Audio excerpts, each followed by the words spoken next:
Des véhicules, des remorques, des hommes revêtus de combinaisons. À Marsanais, la collecte des canards morts de grippe aviaire vient de commencer.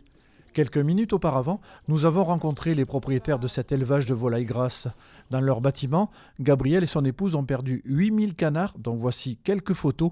Triste spectacle, il aura fallu une semaine avant leur évacuation. Il est temps, là il est temps parce que voilà, notre métier c'est éleveur, c'est pas écarisseur. On n'est pas là pour ramasser des morts toute la journée, c'est pas possible. Là ça devient très compliqué quoi.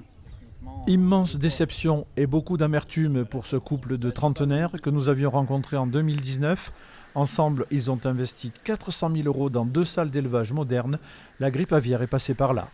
On investit beaucoup d'argent dedans et quand on voit comment ça se passe et quand on se rend compte que la filière est vraiment menacée, c'est décourageant. 400 000 €, donc soi-disant c'était pour pallier à tous ces problèmes-là. On voit très bien que toutes les mesures qui ont été demandées aux éleveurs, tous les coûts financiers qui ont été demandés aux éleveurs, clairement ça ne fonctionne pas.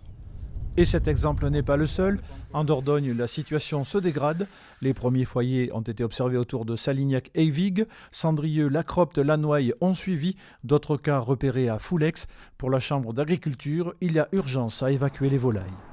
La situation est dramatique pour les agriculteurs concernés qu'à foyer. Par rapport, je dirais, à la lourdeur administrative, il y a eu trois petits problèmes successifs, ce qui fait que ça a retardé de pratiquement 5-6 jours certains abattages.